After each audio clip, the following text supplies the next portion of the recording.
The leading cabinet Brexiteer, Liam Fox, says MPs are trying to hijack Britain's withdrawal from the EU. Police in Northern Ireland say they believe a dissident Republican group, the New IRA, was behind a car bombing in Londonderry last night. The African Union has postponed a visit to the Democratic Republic of Congo amid growing concerns about the result of the country's presidential election.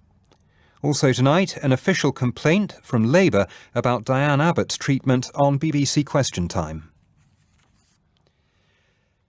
The International Trade Secretary Liam Fox has accused MPs of trying to hijack Brexit and steal the result from the British people. At least two cross-party groups of MPs plan to table amendments that would allow the House of Commons to wrest control of the Brexit process from the government. Following the defeat of her proposals last Tuesday, the Prime Minister has been holding a conference call with ministers and will announce her plans in a statement to Parliament tomorrow.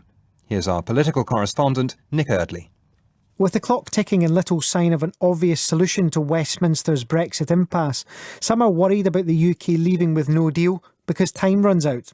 Others are suggesting that our departure day will have to be postponed beyond the 29th of March. And some MPs will use the next week to try and give the Commons more control over that decision and potentially mandate the government to seek an extension. That has infuriated Brexiteers, and this morning Liam Fox suggested some were trying to steal Brexit from the electorate. Parliament has not got the right to hijack the Brexit process because Parliament said to the people of this country, we make a contract with you, you will make the decision and we will honour it. What we are now getting are some of those who were always absolutely opposed to the result of the referendum trying to hijack Brexit and in fact steal the result from the people. Not so say those working on plans to give MPs more of a say. The former Tory Attorney-General, Dominic Grieve, wants to engineer a situation where 300 MPs could decide to allocate parliamentary time to discussing a potential Brexit solution. If a majority then backed an idea in a vote, the government would have to try and implement it. That could be a negotiating objective, but it could also mean creating legislation allowing MPs to remove Brexit Day from statute. Mr Grieve said the Commons should have a proper voice in what he called the biggest crisis in our peacetime history. We are in danger of crashing out of the EU with no deal. We think this is such a disaster for this country that something's going to have to be done to try to ensure that that's stopped. Labour's Brexit spokesman, Sir Keir Starmer, believes postponing our departure now appears inevitable. He told the Andrew Marr Show the government has to allow compromise or face the consequences. If the Prime Minister won't move her red lines, you can see what's going to happen, which is Parliament is going to try and take control of the process. That is because people are frustrated with the Prime Minister. This is only happening because of that. And I think in the next week or two, other options will now be tested one way or another. The main sticking point, many Conservatives believe, is the Irish backstop question. Liam Fox suggested an alternative mechanism could be the way of persuading many Tories and the DUP to back the Prime Minister's Brexit blueprint. But with little sign of what that alternative is, a solution does not appear imminent. Mrs May will update the Commons on her next steps tomorrow, but many in Parliament are now hoping they will have a significant role in deciding what the next moves are. The deadline has passed for lorry drivers to apply for licences to drive in continental Europe in the event of a no-deal Brexit. 1,200 annual permits were offered, but the Road Haulage Association says 40,000 will be needed if there's no deal and no other contingency measures are put in place. Here's our business correspondent, Rob Young. Currently, an unlimited number of UK lorries can drive on European Union roads, but the licence given to British hauliers may not be recognised by the EU in the event of a no-deal Brexit. So the government has advised freight drivers to apply for an international permit. However, there are only just over 1,200 annual permits on offer. The deadline to apply for one has now expired, meaning those who haven't applied risk being barred from EU roads if there's no deal. The Department for Transport said it's working on other contingency plans. The European Commission has proposed allowing UK lorries onto EU roads for 9 months under the existing arrangements, but the European Parliament has yet to agree to the measure.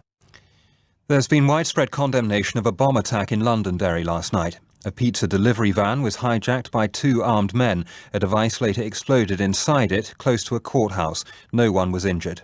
From Londonderry, Emma Vardy reports. The twisted wreckage of the vehicle remains in the centre of Londonderry today, and there is a sense of shock here. Attacks like this were believed to be a thing of the past. The police service of Northern Ireland linked it to the dissident Republican group known as the New IRA.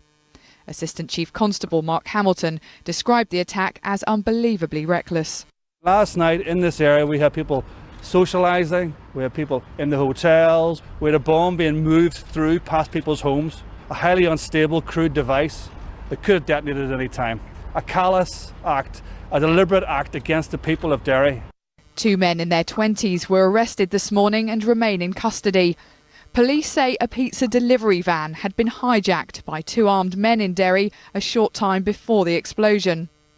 The New IRA is a proscribed group which aims to bring about a united Ireland. It's a breakaway organisation that formed in 2012, some 14 years after the end of the conflict in Northern Ireland known as the Troubles. The Sinn Féin president, Mary Lou MacDonald, had this message for those responsible. It's a mindless and outrageous attack on the people of Derry. It's very troubling that this has happened. And to those who are responsible for that act, shame on you and stop. It's been several years since a device like this was detonated anywhere in Northern Ireland. Police can take some reassurance from the fact their evacuation procedures meant there were no injuries, but it reawakens memories of a darker time. A boat with 100 migrants on board is reported to be taking in water 60 miles off the coast of Libya. It's the latest in a series of incidents in the Mediterranean in recent days, in which it's estimated that 200 people have drowned. Richard Galpin reports. It's being reported that migrants on the boat called an emergency number saying there were problems with the engine, they were taking in water and people were panicking. But when they contacted the Libyan Coast Guard, there was no response. It's not yet clear if rescue teams from any other countries are now trying to reach the scene.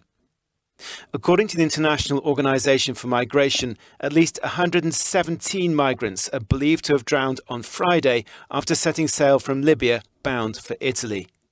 And on Thursday, 53 are reported to have died trying to cross from Morocco to Spain.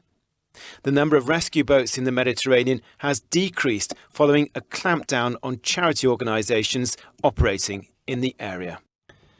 Immigration officials are questioning 16 men who've been detained in Kent after crossing the Channel in small boats this morning. The men said they were from Iran and Iraq.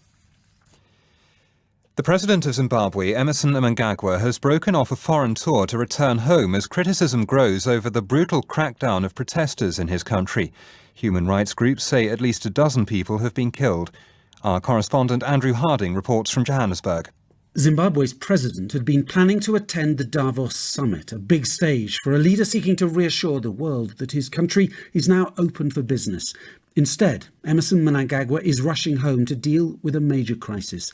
On Twitter, the president said his priority was to get Zimbabwe calm, stable and working again, after a week of violent protests and a brutal security clampdown that has prompted international condemnation.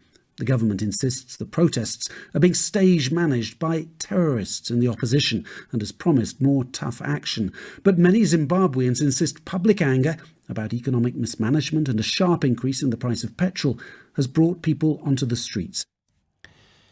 The African Union has postponed a planned visit by representatives to the Democratic Republic of Congo to discuss the disputed presidential election. The regional organisation had requested a meeting with Congolese officials after allegations of electoral fraud. Our Africa editor, Fergal Keane, reports. The postponement of the African Union mission, with no date given for a new one, is an important moment not just for the Democratic Republic of Congo, but in the history of an organisation whose aim is to promote African solutions to African problems. With serious crises also erupting in Sudan and Zimbabwe in recent weeks, the demand for such solutions is pressing. The AU's answer to compelling allegations of serious electoral fraud in the DRC was to send a top-level mission to meet the main political actors, while calling for a delay in the declaration of final results. The authorities in Kinshasa simply ignored the appeal, with the Constitutional Court confirming Felix Tshisekedi as the next president. President Trump has said his offer to end a partial government shutdown does not amount to an amnesty for migrants who came to the country illegally. Last night, he offered a temporary reprieve to 700,000 young people who arrived in the US with their parents, but only if his political opponents agreed to funding for a wall along the border with Mexico. Here's our Washington correspondent, David Willis. President Trump appeared to be responding to an accusation from the Conservative commentator Ann Coulter, who derided his offer of temporary relief for the Dreamers in a tweet shortly after the president made his announcement.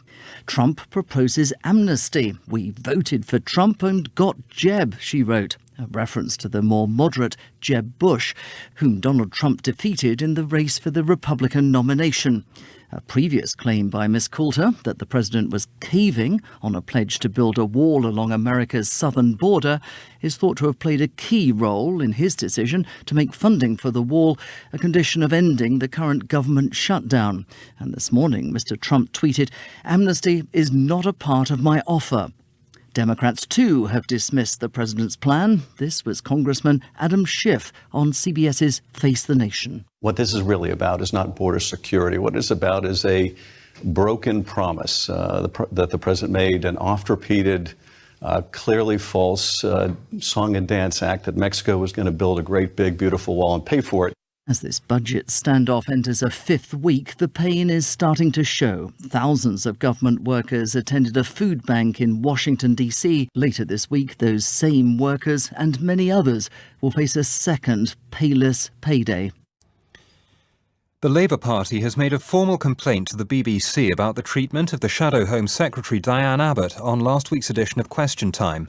Ms Abbott has said she was interrupted more frequently than other guests and wrongly corrected by the presenter Fiona Bruce about Labour's standing in the opinion polls. More details from Richard Lister. Diane Abbott's office says the Shadow Home Secretary was subjected to a hostile atmosphere during Thursday's Question Time, including being subjected to inappropriate remarks before the show began and then being interrupted more often than the other guests once it got underway. Labour hasn't commented formally on its complaint, but it's understood to have demanded an on-air correction to the assertion by Fiona Bruce that Labour was behind in the opinion polls. The BBC has acknowledged that Ms Abbott's comments about polling were correct, saying the programme should have made that clear, but it's denied treating her unfairly. The remains of 6 Jews murdered at Auschwitz have been laid to rest in Bushey in Hertfordshire. Hundreds of people attended, including survivors of the Holocaust. Our religion editor, Martin Bashir, watched the service. We don't know who you are. We don't know your names. We don't know if you're male or female. The Chief Rabbi Ephraim Mervis addressed a single casket containing human bone fragments from Auschwitz during an unprecedented funeral service at a Jewish cemetery in Hertfordshire. The material was among a number of Holocaust-related items donated to the Imperial War Museum in 1997, but only subjected to scientific testing last month. Expert analysis revealed human remains from at least 5 adults and a child.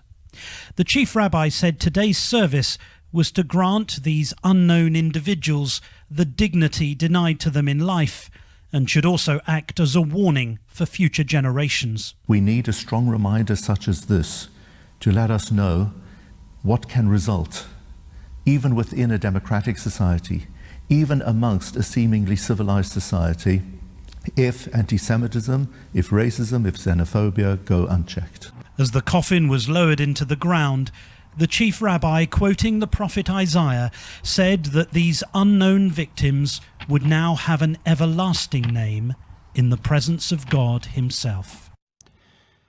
Sport, and there's been a major upset at the Australian Open, where the defending champion Roger Federer has been knocked out in the 4th round. He lost in 4 sets to 20-year-old Stefanos Tsitsipas. Manchester City have closed the gap on the Premier League leaders Liverpool to 4 points after a 3-0 away win against Huddersfield.